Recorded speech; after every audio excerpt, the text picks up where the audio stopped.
मैं Pankaj Yadav, assistant professor drawing and painting, government college Devgarh, Rajsamand से आप सभी बीए द्वितीय वर्ष के विद्यार्थियों का स्वागत करता हूं। यह जो ऑनलाइन कक्षा है, इसमें हम अजंता गुफाओं की चित्रकला के बारे में पढ़ रहे थे। अजंता गुफाओं की चित्रकला को हमने बताया था कि उसे हम बौद्ध धर्म की चित्रकला या बौद्धकालीन कला के बारे में भी नाम से भी जानते हैं। तो इस पाठ में हमने जो अजंता गुफाएं हैं, महाराष्ट्र के औरंगाबाद ज़िले में स्थित हैं, उनके बारे में पता किया था कि कैसे पहाड़ी को काट के बनाई गई।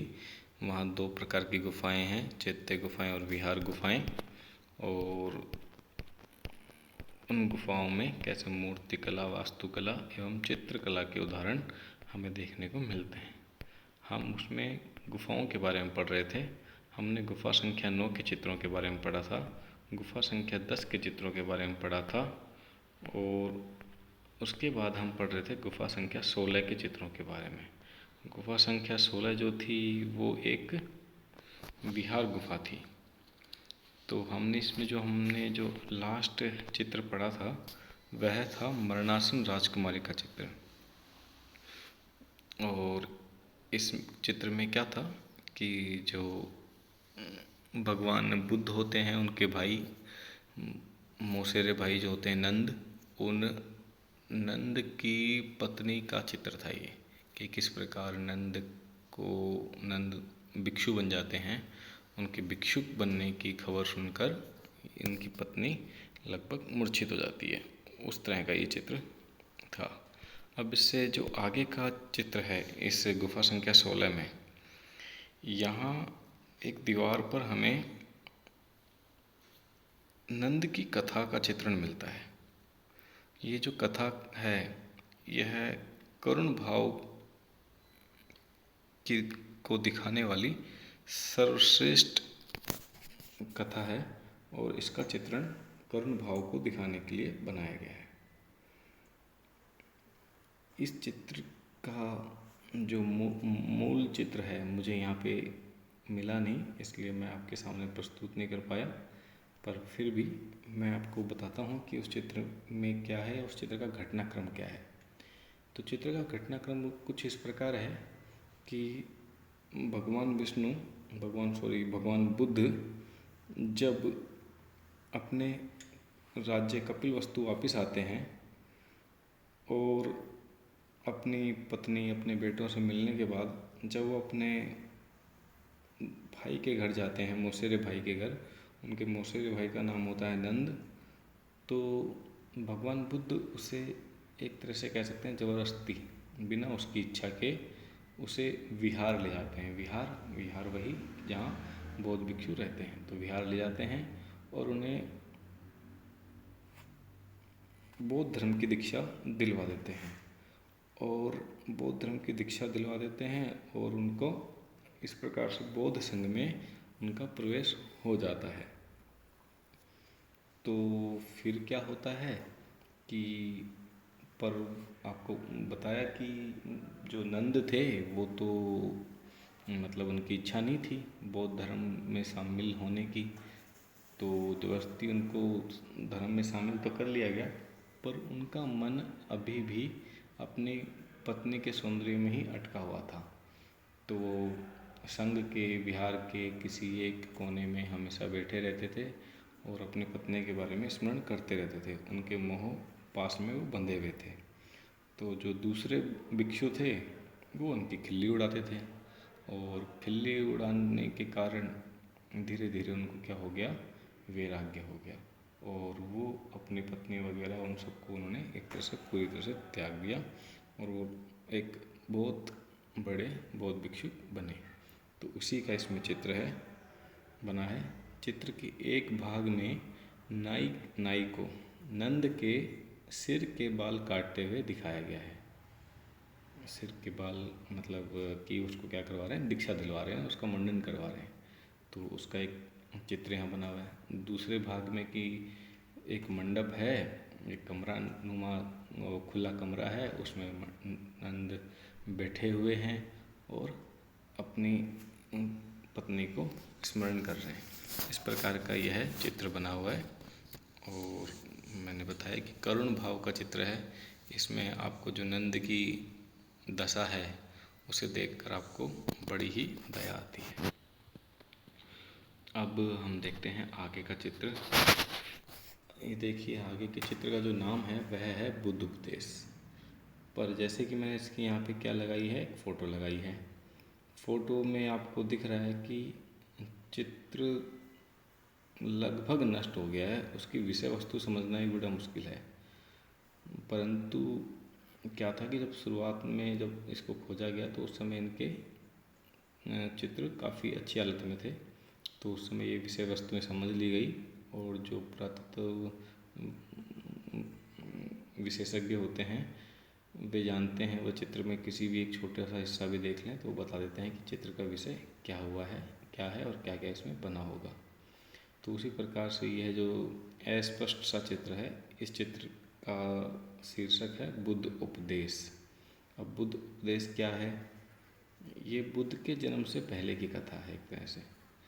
इसमें और मैंने बताया था आपको कि बुद्ध भगवान के दार्शनिक और आध्यात्मिक रूप भी बनाए गए हैं। तो एक तरह से आध्यात्मिक रूप वाला है कि वह कैसे स्वर्ग में ईश्वर भगवान तुषित के रूप में थे। जैसे कि हमारे यहाँ इंद्र होते हैं, वैसे ही बौद्ध धर्म में स्वर्ग के देवता तुषित थे। तो चित्र में बुद्ध को तुषित के रूप में स्वर्ग में अपने अंतिम जन्म हेतु अवतरित होते हुए चित्रांकित किया गया है। एक तरफ उनका भगवान बुद्ध का रूप है, दूसरी तरफ उनका राजा का रूप है। राजा के रूप में उनके मस्तिष्क पर मुकुट है, मुकुट पहने हुए बैठे हैं। आसपास उनके खूब सारी दास दासियां हैं। तो लेकिन क्या है कि उस समय फिर जब ये अवतरित हो रहे होते हैं तो अपने शिष्यों को, अपने दास दासियों को अपने उपदेश देते हैं। तो उसी समय का ये चित्र है या उसी घटना का ये चित्र है। इसमें हम देखते हैं कि जो अधिकांश आकृतियाँ हैं वो उनकी मुख मुद्राएं नष्ट हो गई हैं और काफ़ी हद तक इस चित्र को क्षति पहुंच चुकी है। तो समस्त आकृतियों में आप देखेंगे तो समस्त आकृतियों की जो आँखें हैं वो लगभग अध खुली हैं। तो अध खुली आँखें जो हैं वो एकाग्र चित्तता का प्रतीक हैं, भक्ति का प्रतीक है। और इन आँखों से, इनकी भाव भंगिमा से इनमें नम्रता के भाव दृष्टिगत होते हैं। तो इस प्रकार से यह बुद्ध उपदेश का चित्र भी यहाँ बनाया गया और काफ़ी कलरफुल चित्र है। लेकिन अफसोस की बात है कि समय के साथ यह चित्र नष्ट हो गया है और अब इसका उतना रसास्वादन नहीं किया जा सकता जितना कि यह पहले मूल रूप में, सही रूप में रहा होगा।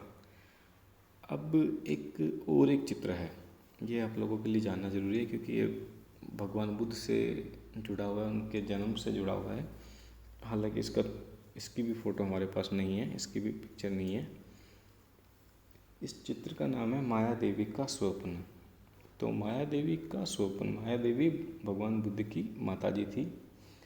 तो इस चित्र में क्या दिखा रखा है कि जो भगवान बुद्ध के पिता हैं महाराज शुद्धोधन और उनकी माता माया देवी रात को एक देखे गए स्वप्न के बारे में आपस में चर्चा कर रहे हैं और इस चर्चा के दौरान आसपास की जो दास दासियाँ हैं वह भी उस चर्चा को सुन रही हैं।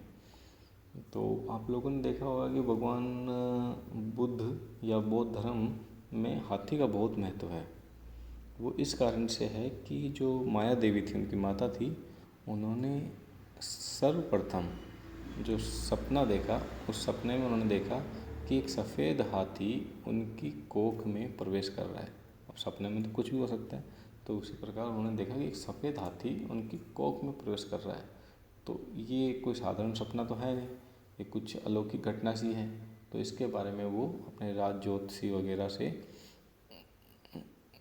क्या करती हैं, चर्चा करती हैं कि इस सपने का आश्चर्य क्या है।